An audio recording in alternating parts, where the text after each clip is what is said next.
This example is pretty confusing. Honestly, it sometimes, like when I'm first looking, I'm like, wait, how does this work? So we're gonna step through this again with some graphics. So I think it's easier when you look at the execution plan kind of drawn out like a football play. I think it's a little easier to understand. But the reason that it's important, even though it's confusing, is that it shows that that non-repeatable reads, it can happen even in a single select statement. And it would be really hard for you to ever know it happened until a customer came to you and is like, look, I got these results and these are just not right. And then it's even very hard to figure out what the heck happened because it had to do with we were reading while updates were happening, right? Very hard to reproduce that. Raising our isolation level, potentially using repeatable read and serializable, potentially using optimistic locking. These are not our only choices, but raising our isolation level can protect us from these inaccuracies. Under read committed, here's what happened. Before we started our query, there was that explicit transaction. It said begin tran, and then it did an update on ref.firstname, but it only needed to update columns that were in first report year, etc. It wasn't updating any columns in last report year, etc. SQL Server smart enough for an update, if we're not updating stuff in an index, it's like, oh, I don't need to lock that index. So it didn't have to put locks on the last report year, etc. index. That means that when our select query started, it did that build phase that runs first, and it was able to read from that index. It was able to read 3 columns from that index. Didn't have all the information it needed, but it got the first name ID, it got the first name, and it got the last report year. But then when it went to do the probe phase, it was blocked because that lock is there. It had to wait. Meanwhile, we have let go of our locks. The select query has let go of its locks at this point on last report year, etc. Since it's in read committed, it was able to let those go. So when the modification then in its second update statement went to do an update, that data happened to be in last report year, etc. It was able to do it, it got its lock, and it committed. And now, okay, the second update ran, I no longer have to wait. I can read from first report year. We got the last 2 columns that we need from there. But what happened is we got the first name and the rest of the information out of sync.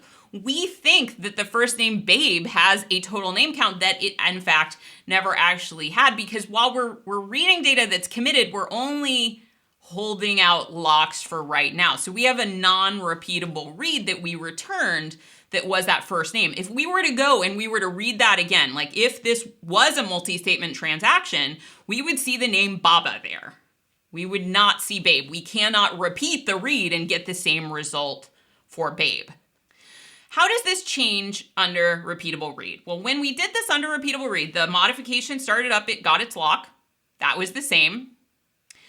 But here's where things started different. We read, our select query fired up. It was able to read from the build phase, but it didn't let go of those locks. It left those locks there and is holding them until the select statement completes. It then goes to wait.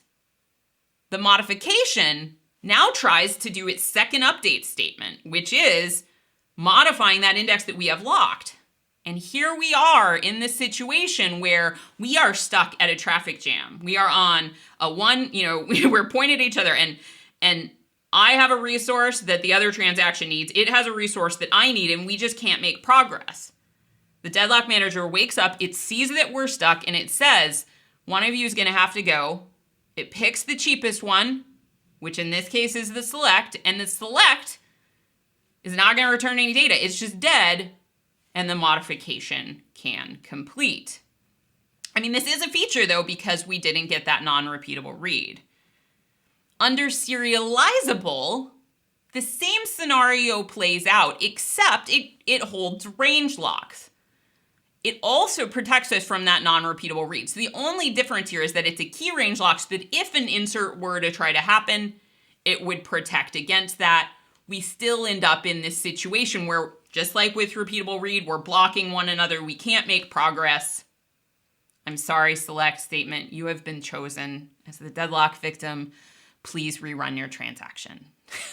says the Deadlock Manager. And it says that in a little dinosaur voice. And then the modification completes.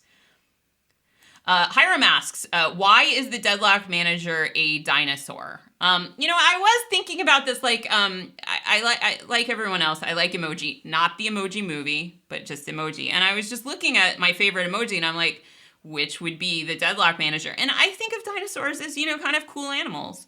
They're kind of friendly, but it is kind of archaic to have, it's also kind of old-fashioned and old school and archaic to have all this locking, and it's just sort of deadly. So it's kind of a T-Rex move to just be like, right?